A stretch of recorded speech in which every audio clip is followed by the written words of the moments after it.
So what we're looking at here is a 2008 Dodge truck. We basically had to cut out. You can see all that junk sitting over there on the floor. Now this truck had a patch on it, and this was a truck we had here before. We had to fix up the patch a bit, and this truck ended up getting a repaint for other reasons. That was a few years ago, but that patch was kind of doubled and tripled up in this area here, and all they did was they put a lip on it, and it was starting to come up in here in this corner, and the patch itself was starting to go wavy. So we cut all that off. Now this brown color stuff here, that's your weld through primer. I usually use the gray galvanized like I've been showing in my other videos, but I wanted to try the copper, so that's what we got. And if you come up close, you'll see these little T's. They're actually crosses, so when the panel is on, you can line it up. We got one there, a whole bunch across the top. There's one here. It's faint, but it's definitely there. Now, it's important to put something like this on and blast that edge really well, because we're going to lap this what is a little less than 1/4 of an inch. We're going to tack it. We know that that's going to slightly sink. Now then we're going to file over this later at another time, and we might tap that down a little bit all the way around. And after that, we'll be able to fill it and close it up, and this is going to protect it from rusting away.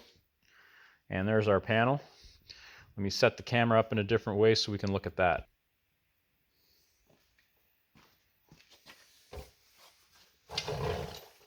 That's our panel. We ground all the edge. Backside's coated. And all we're going to do is line up all those spots, because the way this angle's here and the way this angle's here, it has to be just so for it to fit really, really nice.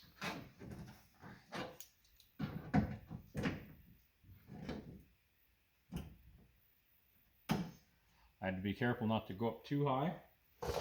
We can adjust that. And we're going to push this corner up.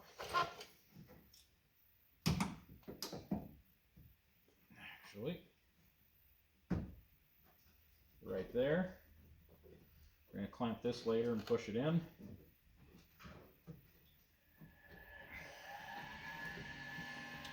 Now, let's see. Let's get it up a little bit tighter.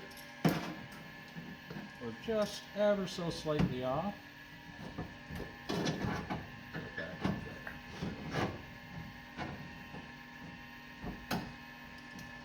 That one's not real tight because we're trying to adjust this one at the front first.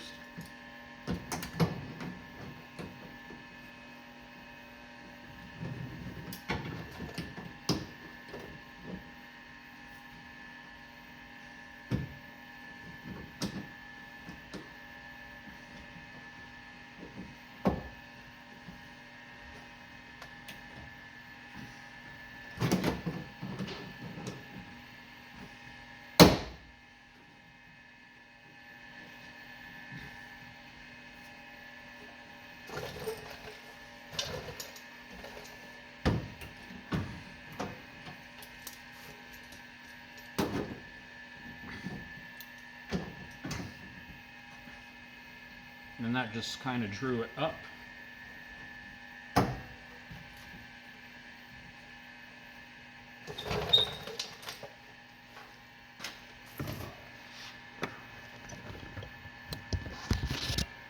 Now, if you want to get really, really fancy with this, you can come in here with a small grinder and a very, very skinny wheel and angle cut right through here on this ledge and let it fall in flush. And if you have the time, and this is like a restoration, you're going to want to put tacks and then come back and tack over your tack until it's welded solid, and that's called a cut and butt. We're not doing that. This is a daily driven work truck.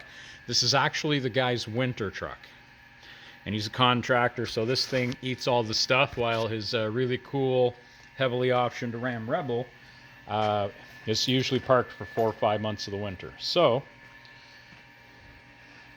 we push this in, you'll see how the box side will slightly go in with it.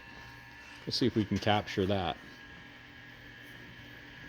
And as we tack along this edge, that's going to sink and create a little bit of a ditch here. So this overlap is going to be fine.